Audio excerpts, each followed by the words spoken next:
नमस्कार दोस्तों, true life spiritual ज्ञान चैनल में आपका हार्दिक स्वागत है। आप सुन रहे हैं एक नई श्रृंखला जिसमें हम श्रीमद् भगवद गीता के सभी 700 श्लोकों का अर्थ और उनसे मिलने वाले सकारात्मक प्रभावों पर चर्चा करेंगे। यह ज्ञान प्रत्येक पीढ़ी के हर व्यक्ति की समस्याओं का संपूर्ण समाधान प्रस्तुत करता है।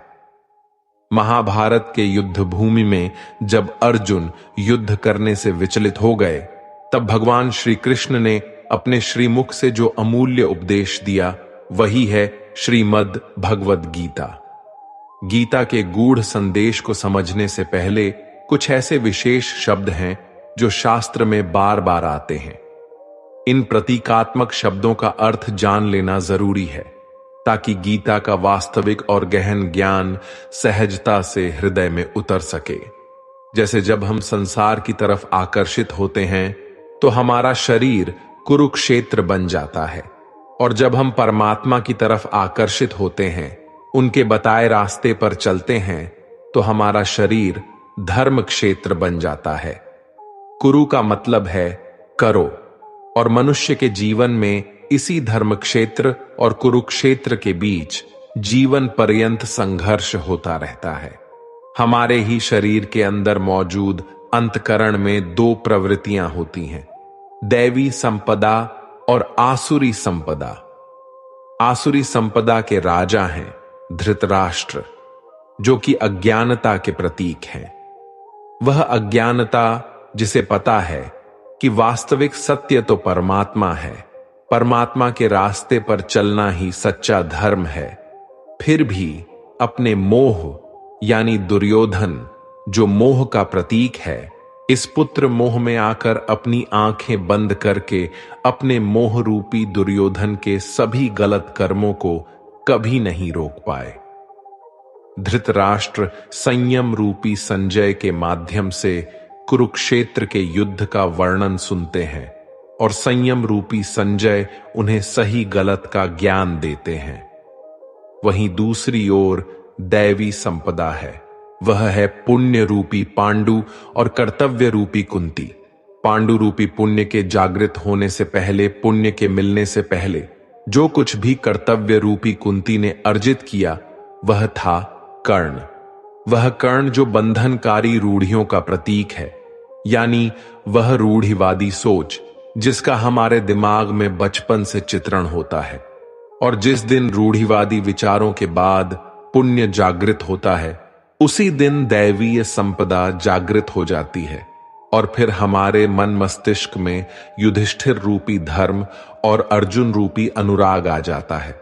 अनुराग यानी भगवान को पाने की भक्ति आ जाती है, तो भाव रूपी भीम हमारे अंतकरण में आ जाते हैं, नियम रूपी नकुल आ जाते हैं, सत्संग रूपी सहदेव आ जाते हैं, और तब जाकर के हम भगवद गीता के ज्ञान को समझ करके उसका अनुकरण कर पाते हैं, तो हमारे सभी समस्याओं का निवारण हो जाता है।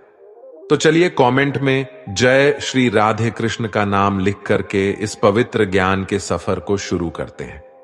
और दोस्तों, इससे पहले कि आगे प्रथम श्लोक पर जाएं, अगर आप इस वीडियो से कुछ भी सीख रहे हैं तो वीडियो को लाइक करके चैनल को सब्सक्राइब कर लीजिए और बेल नोटिफिकेशन आइकन को ऑल पर सेट कर लीजिए। तो चलिए फिर आगे बढ़ते हैं। श्रीमद् भगवद गीता पहला अध्याय, पहला श्लोक। धृतराष्ट्र उवाच धर्मक्षेत्र कुरुक्षेत्र संवेता युयुत्सवः मामकाः पांडवाश्चैव किम कुर्वत संजय।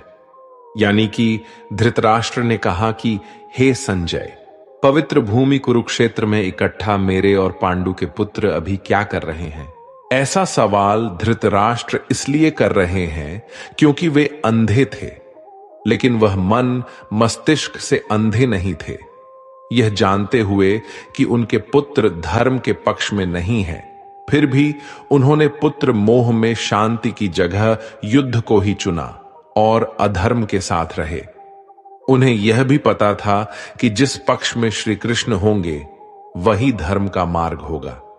वह यह भी जानते थे कि इस युद्ध को जीतना आसान नहीं होने वाला, क्योंकि जब हम अपने जीवन में कुछ गलत करते हैं तो हम भी जानते हैं कि हमारे किए का नतीजा अच्छा नहीं हो सकता। बिल्कुल यही हाल धृतराष्ट्र का भी था, जिन्हें युद्ध के परिणामों का भय सता रहा था।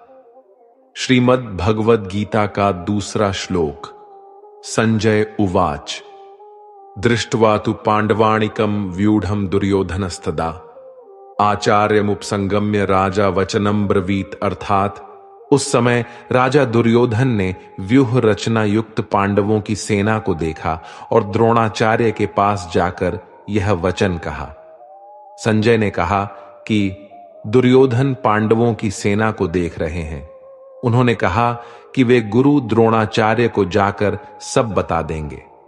संजय को दिव्य दृष्टि मिली हुई थी, क्योंकि वे युद्ध से दूर रहकर भी युद्ध देख सकते थे और जो वो देख रहे थे उसी को बता रहे थे। वह अपनी तरफ से कुछ भी नया नहीं कह रहे थे, बस युद्ध का हाल बता रहे थे। बिल्कुल वैसे ही जैसे आज हम क्रिकेट की कमेंट्री सुनते हैं। यह संजय की दैविक दृष्टि का ही कमाल था। तीसरा श्लोक। पश्यैतां पांडुपुत्राणामाचार्य महतीं चमूम व्यूढ़ां द्रुपद पुत्रेण तव शिष्येण धीमता। अर्थात हे आचार्य, आपके मेधावी शिष्य द्रुपद पुत्र धृष्टद्युम्न के द्वारा व्यूहकार खड़ी की गई सेना को देखिए। आपका सबसे बड़ा बुद्धिमान शिष्य धृष्टद्युम्न, जो द्रुपद का पुत्र है, उसी ने पांडु पुत्रों की इस बहुत बड़ी सेना के व्यूह का रचना की है। मित्रों, आपको बता दें कि व्यूह का रचना का अर्थ होता है कि सेना के सैनिक एक विशेष तरीके से खड़े होते हैं, जिसके अंदर जा पाना आसान नहीं हो सकता, और अगर कोई इसमें कैसे भी करके चला भी जाए तो बाहर नहीं निकल पाएगा। और यही डर दुर्योधन को भी सता रहा था। मित्रों, चौथे, पांचवें और छठे श्लोक का भावार्थ ही एक साथ संपूर्ण पूरक अर्थ बनाता है। चौथा श्लोक। अत्र शूरा महेश्वासा भीमार्जुन समा युद्धि युयुद्धानो विराटश्च द्रुपदश्च महारथ। पांचवा श्लोक। धृष्टकेतुश्चेकितानः काशीराजश्च वीर्यवान पुरुजित कुंती भोजश्च शैब्यश्च नरपुंगवः। छठा श्लोक। युद्धामन्युश्च विक्रांत उत्तमोजाश्च वीर्यवान सौभद्रो द्रौपदेयाश्च सर्व एव महारथा। मित्रों, इन तीन श्लोकों में दुर्योधन ने पांडवों की सेना के वीर योद्धाओं का नाम लिया है। दुर्योधन अपने सामने खड़ी सेना के योद्धाओं के बारे में द्रोणाचार्य से कहता है कि वे बड़े बड़े धनुष वाले हैं। युद्ध में भीम और अर्जुन के समान शूरवीर सत्य की महारथी राजा द्रुपद हैं, कृष्ण केतु हैं, बलवान काशीराज हैं, पुरोजित हैं, कुंती भोज हैं, मनुष्यों में सर्वश्रेष्ठ है, शैव्य हैं, योद्धा मन्यु है, पराक्रम में उत्तम पूजा सुभद्रा पुत्र अभिमन्यु एवं द्रौपदी के पांचों पुत्र सभी उपस्थित हैं। इस प्रकार शत्रु के बारे में सब कुछ जानना चाहिए, चाहे वह शत्रु हो या शत्रु की कोई समस्या हो।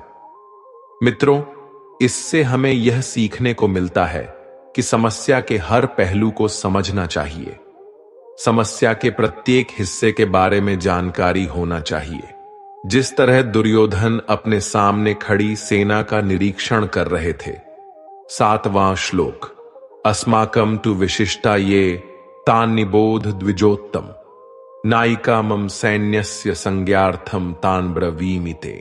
अर्थात दुर्योधन ने आगे कहा, हे ब्राह्मणों में श्रेष्ठ, आपने पांडवों की सेना के योद्धाओं और उनके प्रमुखों के बारे में तो जान लिया, अब अपने पक्ष के प्रमुखों को भी समझ लीजिए। इस प्रकार शत्रु के सेना के बाद दुर्योधन अपनी सेना के प्रमुखों के बारे में गुरु द्रोणाचार्य को जानकारी देता है। यानी समस्या के बारे में सब कुछ जानने के बाद अपने पक्ष में विचार करने का समय आता है। दोस्तों, आपके पास क्या क्या मजबूत कड़ी है, यह जानना बहुत आवश्यक है ताकि आप उस समस्या पर विजय प्राप्त कर सकें। आठवां श्लोक। भवान भीष्मश्च कर्णश्च कृपश्च समितिंजयः अश्वत्थामा विकर्णश्च सौमदत्तिस्तथैव च। अर्थात हे द्रोणाचार्य, सबसे पहले आप पितामह भीष्म, कर्ण और संग्राम, विजय, कृपाचार्य, साथ ही अश्वत्थामा, विकर्ण और सोमदत्त का पुत्र भूरिश्रवा के बारे में जानिए। मित्रों, आज हम जोखिम लेने की जिस तरह से तैयारियां करते हैं, ठीक उसी तरह दुर्योधन भी दोनों सेनाओं के योद्धाओं से बात करते हुए युद्ध के लिए तैयार हो रहे थे। इससे हमें यही सीख मिलती है कि हर चुनौती को समझकर और जांच परख कर विजय प्राप्त की जा सकती है। हमें चुनौती से इतना परिचित होना चाहिए कि वह हमारे सामने कुछ अलग न लगे, क्योंकि यदि कोई नया और आकस्मिक स्थिति आती है तो वह आपको हरा सकती है, चाहे वह युद्ध हो या चुनौती। 9वां श्लोक। अन्येच बहवः शूरा मदर्थे त्यक्त जीविता नाना शस्त्र प्रहरणा सर्वे युद्ध विशारदा।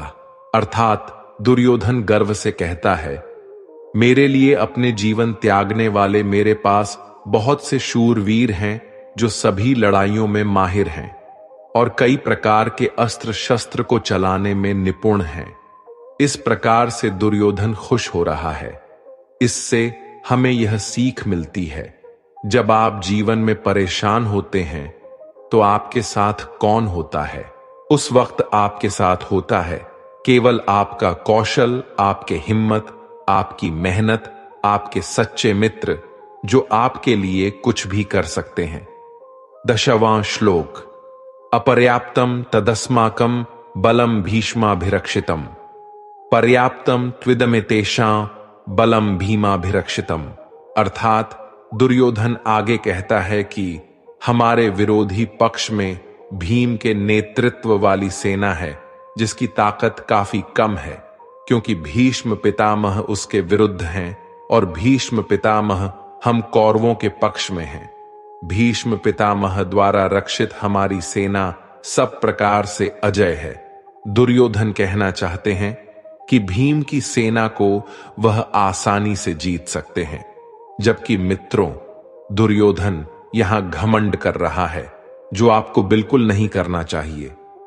असल में दुर्योधन को इतना ज्यादा घमंड हो गया था कि उसे लग रहा था कि वह जीत जाएगा, और यही घमंड उसकी हार का कारण बनी।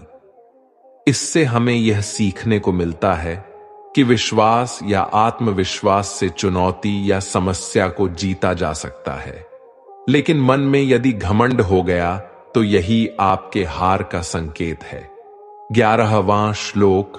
अयनेषु च सर्वेषु यथा भागम वस्थिताः भीष्ममेवाभिरक्षन्तु भवन्तः सर्व एव ही। अर्थात दुर्योधन द्वारा दोनों सेनाओं के वर्णन से पता चलता है कि भीष्म पितामह की रक्षा हर किसी को अपनी जगह पर खड़े रहते हुए करनी चाहिए, और इसी आदेश को दुर्योधन ने दिया था। इसका अर्थ है कि आप उसकी रक्षा करते हैं, जो आपके लिए सबसे महत्वपूर्ण है। जब आप युद्ध में हैं, जैसे भीष्म पितामह दुर्योधन और उसकी सेना के लिए हैं। भीष्म पितामह की मृत्यु का अर्थ था युद्ध हार जाना। यदि वे जीवित रहते हैं, इसका अर्थ है कौरव हार नहीं सकते। इससे हमें यह सीख मिलती है कि किसी संकट के वक्त अपने अमूल्य चीजों को तब तक सुरक्षित रखना चाहिए जब तक कि उस संकट पर विजय प्राप्त न कर ले। 12वां श्लोक। तस्य संजनयन हर्षम कुरु वृद्धा पितामह सिंहनादम विनद्योच्चैः शंख दधमो प्रतापवान। कौरवों में सबसे वृद्ध है, सबसे बड़े प्रतापी पितामह भीष्म ने उच्च स्वर में सिंह की दहाड़ की तरह ऐसा शंख बजाया, ऐसा युद्ध की उद्घोषणा की कि दुर्योधन हृदय से खुश हो गया। पितामह भीष्म ऐसा करके युद्ध जीतने के लिए अपने पक्ष में माहौल बनाने का काम करते हैं और अपने योद्धाओं में युद्ध जीतने का दिलासा दे रहे थे, जो उचित था। और इससे सीखकर हमें भी अपने संकट के समय खुद को भी विजयी होने का दिलासा देना चाहिए। 13वां श्लोक। ततः शंखाश्च भैर्यश्च पर्णवानक गोमुखा सहसैवाभ्यहन्यंत सशब्दस्तु मूलोभवत। उसके बाद शंख भेरी यानी नगाड़े, ढोल, मृदंग और नरसिंघे बाजे एक साथ बज उठे। उनका वह शब्द बड़ा भयंकर हुआ। वैसे तो युद्ध घातक होते हैं। महाभारत का युद्ध इतिहास में आज तक का सबसे भयंकर युद्ध था, जिसका आरंभ भीष्म पितामह के शंखनाद, फिर नगाड़े तथा ढोल, मृदंग और नरसिंघे आदि बाजे के एक साथ बजाने से ही शुरू हो गया था। लेकिन वो पल संगीत में ना होकर के काफी भयंकर और डरावना प्रतीत हो रहा था। युद्ध कोई मनोरंजन का साधन तो है नहीं, बल्कि युद्ध के लिए अगर निर्णय ले लिया गया तो उसके हार और जीत को स्वीकारना ही होता है। बिल्कुल उसी तरह हमारे जीवन में भी चुनौतियां आती हैं, लेकिन उन चुनौतियों से बिना घबराए उससे निपटने के लिए रणनीतियां बनानी होती हैं। 14वां श्लोक। ततः श्वेतैर्हयैर्युक्ते महतिस्यन्दने स्थितो माधव पांडवश्चैव दिव्यो शंखो प्रदध्मतुः। अब पांडु पुत्रों की तरफ से युद्ध के लिए शंखनाद होना था। युद्ध की तैयारी के दौरान सफेद घोड़ों पर सवार श्री कृष्ण और अर्जुन ने भी अपने दिव्य शंख बजाए। हर पक्ष अपनी सेना पर विजय की आशा करता है। इससे यह सीखने को मिलता है कि जिस तरह से प्रचंड रूप से शंख बजाना अपने सैनिकों में जोश भर देता है, उसी तरह से हमें भी अपने जीवन में भी वे सभी सकारात्मक कर्म करने चाहिए जो हमें आत्मबल और मनोबल देते हों। 15वां श्लोक। पांचजन्यम ऋषिकेशो देवदत्तम धनंजय पौंड्रम दधमो महाशंख भीमकर्मा वृकोदरः। पांचजन्य श्री कृष्ण के शंख का नाम है, देवदत्त अर्जुन के शंख का नाम है और पंड भीमसेन के महाशंख का नाम है। सभी ने अपने अपने शंख बजाए। इससे यह सीखने को मिलता है कि हमें भी अपने चुनौतियों से लड़ने के लिए शंख रूपी प्रेरणा स्रोत चुन करके युद्ध या चुनौतियों के लिए तैयार हो जाना चाहिए। कुछ के लिए ये प्रेरणा स्रोत संगीत हो सकते हैं, किसी के लिए भगवान को याद करना और किसी के लिए माता पिता का आशीर्वाद प्राप्त करना। 16वां श्लोक। अनंत विजयम राजा कुंती पुत्रो युधिष्ठिर नकुल सहदेवश सुघोष मणि पुष्पको। यानी अनंत विजय नाम का शंख पांडवों में सबसे श्रेष्ठ भाई युधिष्ठिर, सुघोष नाम का शंख नकुल और मणि पुष्पक नाम के शंख सहदेव ने बजाया। मित्रों, प्रेरणा स्रोत तो सबको चाहिए, क्योंकि सभी अपने अपने तरीके से युद्ध जीतने के लिए अपना अपना प्रयास करते हैं। 17वां श्लोक। काश्यश्च परमेश्वासा शिखंडी च महारथा धृष्टद्युम्नो विराटश्च सात्यकिश्चा पराजिता। 18वां श्लोक। द्रुपदो द्रौपदेयाश्च सर्वशः पृथिवीपते सौभद्रश्च महाबाहु शंखान दद्मुः पृथक पृथक। संजय ने धृतराष्ट्र से कहा, हे राजन, श्रेष्ठ धनुष वाले काशीराज और महारथी शिखंडी तथा धृष्टद्युम्न एवं राजा विराट और अजय सात्यकी, राजा द्रुपद और द्रौपदी के 5 पुत्र और लंबी लंबी भुजाओं वाली सुभद्रा पुत्र अभिमन्यु, इन सभी ने सब ओर से अलग अलग अपने अपने शंख बजाए। मित्रों, इस महाभारत के युद्ध में सभी बड़े योद्धाओं ने युद्ध में भाग लिया। ऐसे दुर्लभ अवसर को कोई कैसे भूल सकता था। हमारे लिए सीखने की बात यह है कि जो कोई युद्ध के लिए तैयार होता है और उसके लिए तत्पर होता है, वही सच्चा योद्धा होता है। ये युद्ध या तो हमारा जीवन हो सकता है या हमारी चुनौती। इसलिए चुनौतियों के लिए हमें तत्पर होना चाहिए, तैयार होना चाहिए। 19वां श्लोक। अस्घोषो धार्तराष्ट्राणां हृदयानि व्यधारयत् नभश्च पृथिवीं चैव तुमुलोभ्यनुनादयन्। संजय कहते हैं कि पांडव सेना के शंखों के उस भयंकर शब्द ने आकाश और पृथ्वी को भी गुंजाते हुए दुर्योधन और उनके पक्ष के सेनाओं के हृदय विदीर्ण यानी घायल कर दिए। हुंकार भरने से बड़े बड़े शत्रु भी डर जाते हैं। यह हुंकार ऐसा होना चाहिए कि शत्रु भी जाने कि वे किससे लड़ रहे हैं। इससे हम यह सीख सकते हैं कि आप चाहे साक्षात्कार देने जा रहे हो या जहां आपकी पर्सनालिटी की बात हो, आपके कौशल ऐसे होने चाहिए कि दूसरे लोग आपके कौशल से प्रभावित हो जाएं। 20वीं श्लोक। अथ व्यवस्थितान् दृष्ट्वा धार्थ राष्ट्रान् कपिध्वजः प्रवृत्ति शस्त्र संपाते धनुरुद्यम्य पांडव। 21वां श्लोक। ऋषिकेशम तदा वाक्यमिदमः महीपते सेनयोरुभयोर्मध्ये रथम स्थापयमेच्युत। यानी धृतराष्ट्र से संबंधित सेना डटे हुए थे। अर्जुन उन्हें देखता है, फिर ऋषिकेश अपना धनुष उठाकर श्री कृष्ण से कहते हैं, मेरे रथ को दोनों सेनाओं के बीच में ले चलिए। हे अच्युत, मेरे रथ को दोनों सेनाओं के बीच में ले चलिए। अच्युत का अर्थ है अटल, निरंतर, जो नष्ट नहीं हो सकता, और इसलिए श्री कृष्ण को अच्युत नाम से भी जाना जाता है। अर्जुन ने श्री कृष्ण से दोनों सेनाओं के बीच पर जाने को कहा। अर्जुन ने श्री कृष्ण को चुना क्योंकि वह जानता था कि भगवान साक्षात उनके साथ हैं, धर्म उसके साथ है, और वह कभी हार नहीं सकता जिसके पक्ष में धर्म होता है। 22वां श्लोक। यावदेता निरीक्षे हम योद्धका मानवस्थितान कैर्मया सह योद्धव्यमस्मिन रण समुद्य में। अर्जुन ने श्री कृष्ण से कहा, हे श्री कृष्ण, मैं इस युद्ध में किन किन योद्धाओं के साथ युद्ध करने के लिए योग्य हूं? जब तक मैं युद्ध क्षेत्र में डटे हुए शत्रुओं को पूरी तरह से देख ना लूं, तब तक इस रथ को यहीं मध्य में खड़े रखिए। दोस्तों, आज के जीवन में यह सबसे महत्वपूर्ण ज्ञान है। किसी भी प्रकार के युद्ध रूपी व्यवसाय हो या कोई समस्या हो, लेकिन आप दोनों पक्षों में बीच में जाकर उस समस्या की वास्तविक स्थिति जान सकते हैं।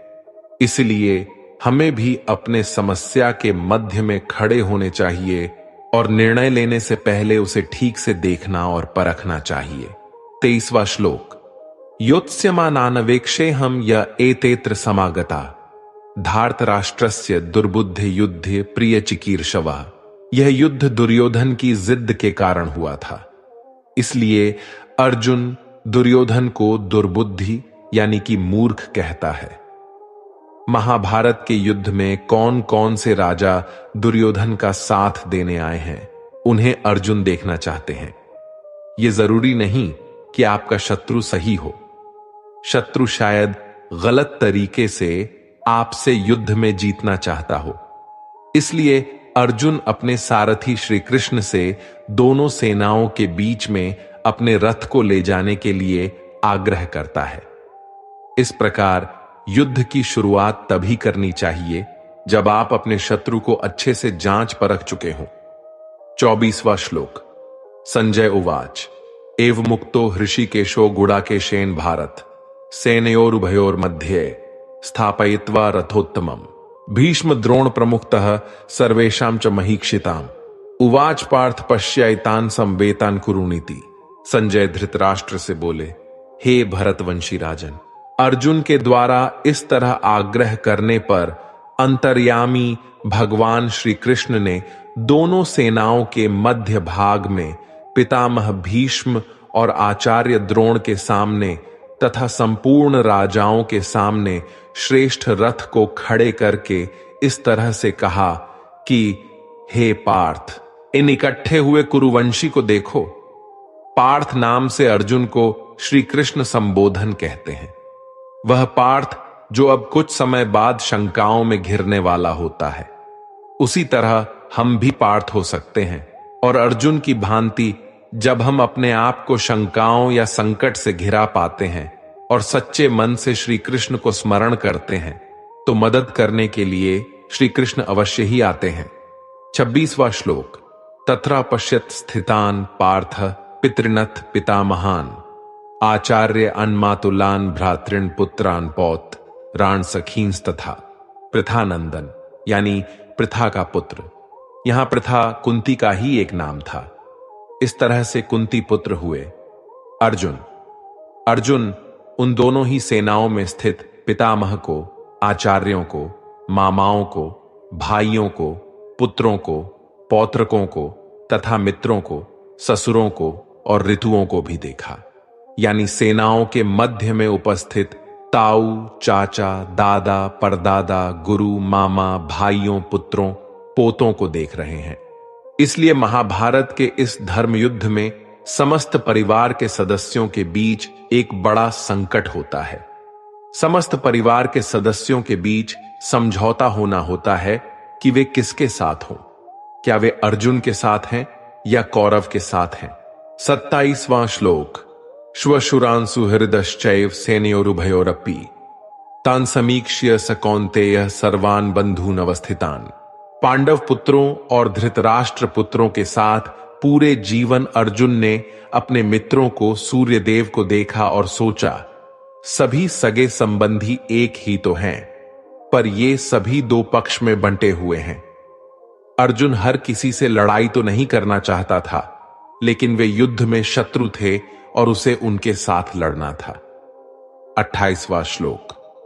कृपया पर्याविष्टो विषीदन निदम ब्रवीत। अर्जुन उवाच दृष्ट्वेमं स्वजनम कृष्ण युयुत्सुम समुपस्थितम। अर्जुन के सामने उसके करीबी ही खड़े थे।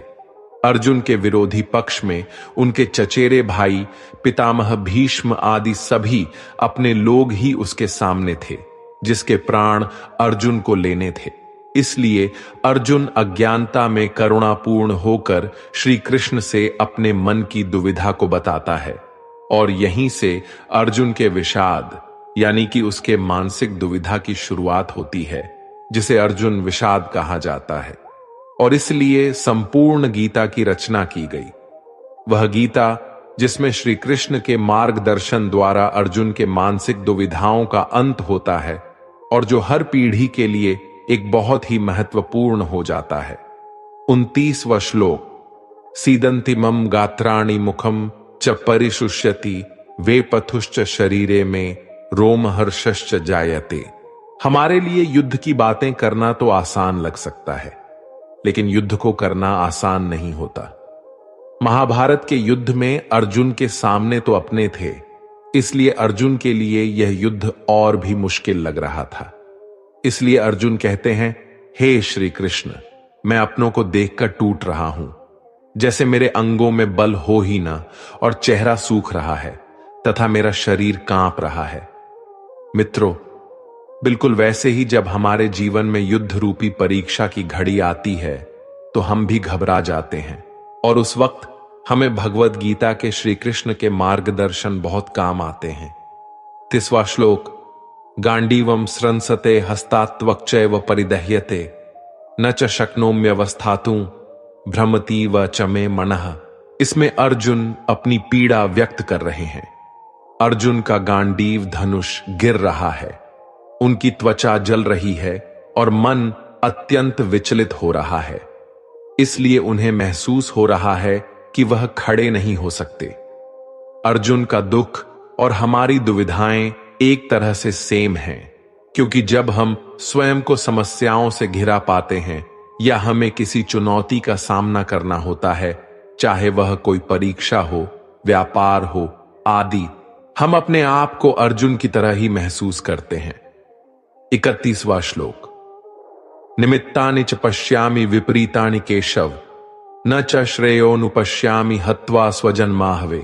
अर्जुन, जो संसार का सबसे बड़ा योद्धा था, वह युद्ध से पहले हताश था और उसका मुंह सूखा जा रहा था और उसे लग रहा था कि वह हार जाएगा। संपूर्ण सृष्टि अब खत्म हो जाएगी। आंखों के आगे अंधकार सा लग रहा था। ऐसी स्थिति भी हमारे जीवन में भी किसी समस्या या चुनौती के वक्त आती है, और उस वक्त एक मार्गदर्शक की आवश्यकता महसूस होती है कि कोई तो बस बेड़ा पार करा दे। इसीलिए अर्जुन श्री कृष्ण से सवाल करता है कि हे माधव, इस युद्ध में अपनों को मारकर मुझे क्या मिल जाएगा। 32वां श्लोक। न काले विजयम कृष्ण न च राज्यम सुखानि च किन्नो राज्येण गोविंद किम भोगैर जीवितेन वा। अर्जुन कहते हैं कि हे श्री कृष्ण, मैं ना तो जीत की इच्छा रखता हूं और ना ही राज्य की आवश्यकता है मुझे, और ना ही मुझे सुख की तलाश है। हमारे लिए ऐसे राज्य का क्या उद्देश्य है और इस तरह के भोगों और जीवन से क्या लाभ हो सकता है? इस विचार में अर्जुन बहुत डर और घबराहट में हैं और वे तैयार हैं सब कुछ त्याग देने के लिए, क्योंकि उन्हें धन संबंधी दुनिया से कुछ भी नहीं चाहिए। वे इतने भयभीत और घबराए हुए हैं कि वे केवल इस युद्ध से बचने की इच्छा रखते हैं और वे चाहते हैं कि इस दुनिया के हर खुशी को छोड़कर सिर्फ इस समय इस युद्ध से कैसे भी करके बच सकें। हमें इन लक्षणों को समझने का प्रयास करना चाहिए ताकि हम भी उनकी तरह कृष्ण के उपदेशों का पालन कर सकें। 33वां श्लोक। येषामर्थे काक्षितम नो राज्यम भोगा सुखानि चे त इमेव स्थिता युद्ध प्राणांस त्यक्त्वा धनानि चे। अर्जुन के मन में यह दुविधा होती है कि हम वे लोग हैं जो अपनों के लिए राज्य, भोग, सुख और अन्य ऐसी इच्छाएं रखते हैं, और आज हम इन सभी धन और जीवन की आशा को त्याग कर युद्ध में खड़े हैं। हमारा सारा काम, सभी लाभ, सभी सुख शांति और भाग दौड़ सिर्फ और सिर्फ हमारे अपनों के लिए ही तो होता है, और यहां इस रणभूमि में हमें अपनों को ही मारना पड़ेगा, और वही दूसरी ओर हमारे अपने ही मुझे मारने के लिए खड़े हैं। इससे बड़ी क्या दुविधा हो सकती है? इस दुनिया का क्या महत्व ही रह जाता है? इस तरह से बोलकर अर्जुन अपने मन की बात श्री कृष्ण से बताते हैं। 34वां श्लोक। आचार्या पितरः पुत्रास्तथैव च पितामहा मातुला श्वशुरा पौत्रा श्याला संबंधिनस्तथा। 35वां श्लोक। एतान्न हन्तुमिच्छामि नतोपि मधुसूदन अपि त्रैलोक्य राज्यस्य हेतोः किम नु महि कृते। अर्जुन कहते हैं, हे मधुसूदन, आचार्य, पिता, पुत्र और उसी प्रकार पितामह, मामा, ससुर, पौत्र, साले तथा अन्य जितने भी संबंधी हैं, अगर यह मुझ पर प्रहार भी करते हैं, फिर भी मैं इनको मारना नहीं चाहता। मुझे त्रिलोकी का राज्य भी मिलता हो तो भी मैं इनको मारना नहीं चाहूंगा। फिर जमीन के एक छोटे से टुकड़े के लिए इन्हें क्या ही मारूं। 36वां श्लोक। निहत्य धार्थ राष्ट्रान्नः का प्रीतिः स्यात् जनार्दन पाप में वाश्रयेदस्मान् हत्वैतानाथतायिनः। अर्जुन आगे कहते हैं, हे जनार्दन, इन धृतराष्ट्र संबंधियों को मारकर हम लोगों को क्या प्रसन्नता होगी? इन आतताइयों को मारने से तो हमें पाप ही लगेगा। आतताई का अर्थ होता है आग लगाने वाला या विष देने वाला या जमीन छीन लेने वाला या धन हरने वाला। आगे अर्जुन कहते हैं, शत्रु पक्ष में चाहे आतताई बुरे ही लोग क्यों ना हो, लेकिन हैं तो अपने ही। अपनों को मारकर अपनों को दुख देकर केवल पाप ही तो मिलेगा। मित्रों, इस युद्ध का कारण कौरवों का लालच ही था, जिसके कारण भाई भाई एक दूसरे से लड़ने को खड़े थे। लालच हमेशा बुरे परिणामों को जन्म देती है और इसीलिए अंततः कौरवों की हार हुई। इसलिए लालच हमें कभी नहीं करना चाहिए। 37वां श्लोक। तस्मान्नार्हा वयम हंतुम धार्त राष्ट्रान् स्वबांधवान् स्वजनम हि कथम हत्वा सुखिनः स्याम माधव। अर्जुन पूछते हैं कि हे माधव, हम अपने ही भाइयों धृतराष्ट्र के पुत्रों को मारने के लिए हम योग्य नहीं हैं, क्योंकि हम अपने ही परिवार को मारकर कैसे खुश होंगे। महाभारत का नाम धर्म युद्ध इसलिए तो पड़ा क्योंकि यहां अपनों के बीच में युद्ध हुआ। मित्रों, जब आप लालच के कारण किसी विवाद में फंसते हैं तो अर्जुन की तरह उस स्थिति को ठंडे मन से विचार करके देखें और देखिए कि दुनिया का सबसे बड़ा संघर्ष करने के बाद भी किसने क्या पाया। 38वां श्लोक। यद्यपेतेन पश्यन्ति लोभोपहत चेतसः कुलक्षय कृतम दोषम मित्रद्रोहे च पातकम। 29वां श्लोक। कथम न ज्ञेयमस्माभिः पापादस्मा निवर्तितुम कुलक्षय कृतम दोषम प्रपश्यद्भिर्जनार्दन। अर्जुन ने इन 2 श्लोकों में अपने मन की दुविधा को बताया है अर्जुन कहता है कि हे माधव, आपका शत्रु किसी भी बुराई को किसी भी हद तक करने को तैयार है। ये लोभ से भ्रष्ट हुए दुर्योधन आदि अगर हमें मारकर अपने कुल को समाप्त करता है या अपने मित्रों से जो द्वेष करता है, तो इससे होने वाले पाप से वह अज्ञान है। लेकिन इस दोष और पाप को जानने वाले हम लोगों को क्या इस युद्ध को त्यागना नहीं चाहिए? अर्जुन के शब्दों में हमें एक गहरी दुविधा दिखाई देती है। वे यह सोच रहे हैं कि क्या एक युद्ध में अपने दुश्मनों को मारकर उन्हें पाप से बचाया जा सकता है, जबकि वे खुद को और अपने परिवार को दुख पहुंचा रहे हैं।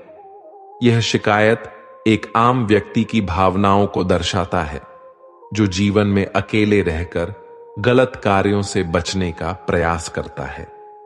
यह उनकी उदासीनता और सवालों की स्थिति को दर्शाता है, जब वे अपने कर्मों के साथ सामर्थ्य का सामना करते हैं। यह चुनौतीपूर्ण परिस्थिति हमें यह सिखाती है कि कई बार हमें सही और गलत के बीच चुनौतियों का सामना करना पड़ता है और हमें अपने नैतिक मूल्यों के साथ सही राह पर चलना चाहिए। यह हमारे व्यक्तिगत और सामाजिक जीवन में गहरे विचार की आवश्यकता को दर्शाता है कि हमें सही और गलत के बीच सही चुनौतियों का सामना करने के लिए तैयार रहना चाहिए। 40वां श्लोक। कुलक्षये प्रणश्यन्ति कुल धर्मा सनातना धर्मे नष्टे कुलम कृतस्नम धर्मो भिभवत्युत। कुल का क्षय होने पर सदा से चलते आए कुल धर्म नष्ट हो जाते हैं। कुल का नाश होने का अर्थ है सब कुछ खत्म हो जाना। अर्जुन का संदेश यह है कि परिवार समाज की मूल इकाई होती है। यदि परिवार का नाश होता है, कुल का नाश होता है, तो इसके साथ ही धर्म, आदर्श और गुणों का भी नाश हो जाता है। इससे समाज में पाप और असहमति बढ़ जाती है। ये एक महत्वपूर्ण संदेश है कि हमारा परिवार हमारे मूलभूत कर्म होता है और हमें इसका संरक्षण करना चाहिए। यदि हमारा परिवार खत्म हो जाता है तो समाज में सामाजिक संरचना और धर्म के लिए भी कठिनाइयों का सामना करना पड़ सकता है। इसके अलावा यह भी हमें याद दिलाता है कि हमें अपने व्यक्तिगत और सामाजिक कर्तव्यों का पालन करना चाहिए, ताकि हमारे परिवार और समाज में समृद्धि और संतुलन बना रह सके।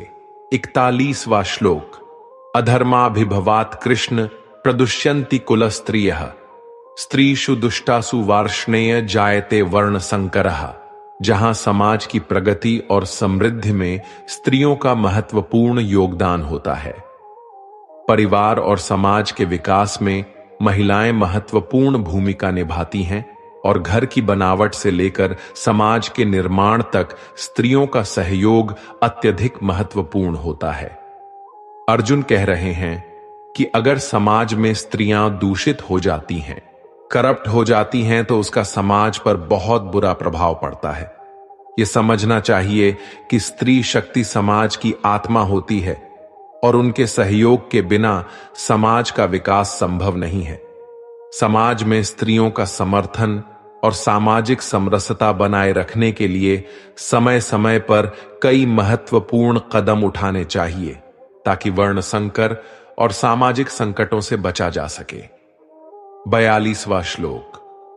संकरो नरकायैव कुलजानाम कुलस्य च पतंति पितरो ह्येषाम लुप्त पिंडोदक क्रिया।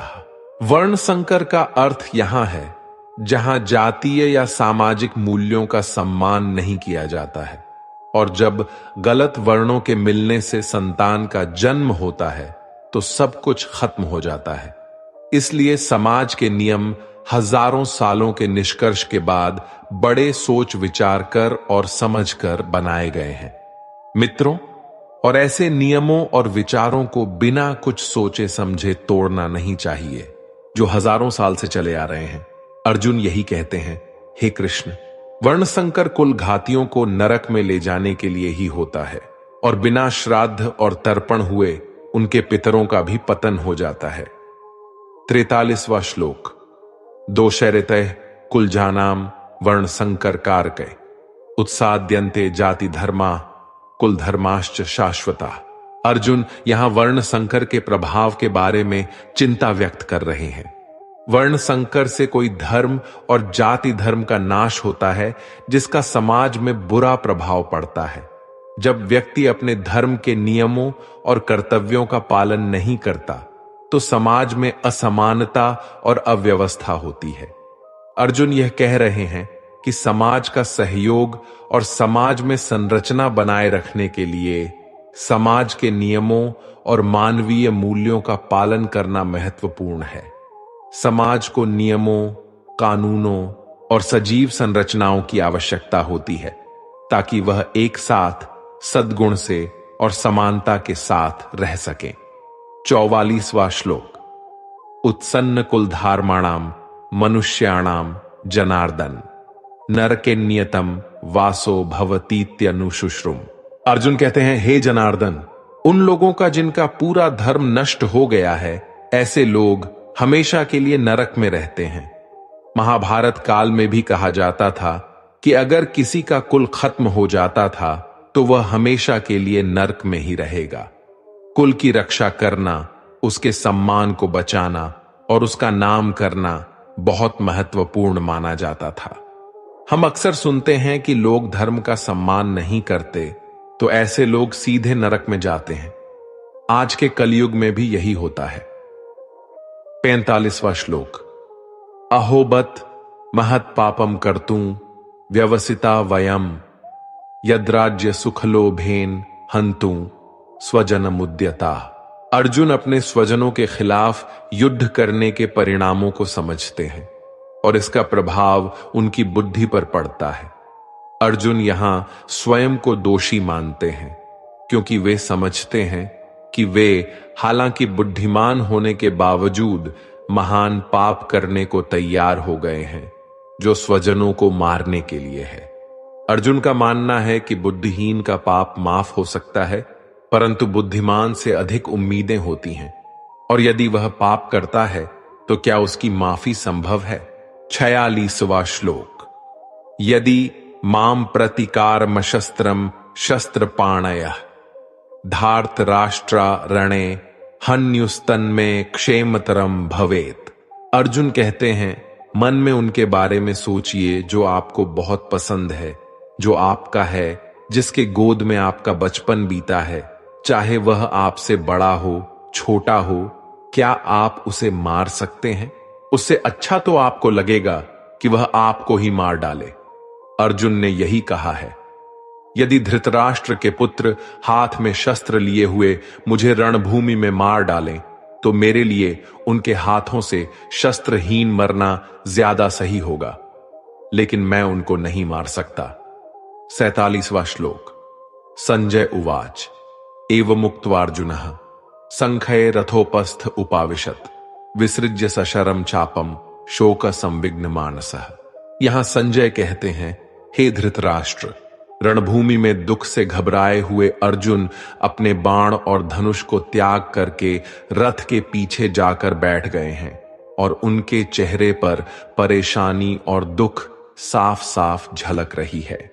मित्रों, अगर आपने अभी तक कुछ भी सीखा हो तो कमेंट में जय श्री राधे कृष्णा अवश्य लिख दीजिए और वीडियो को लाइक करके हमारे ट्रू लाइफ स्पिरिचुअल ज्ञान चैनल को सब्सक्राइब कर लीजिए और बेल नोटिफिकेशन आइकन को ऑल पर सेट कर लीजिए। धन्यवाद।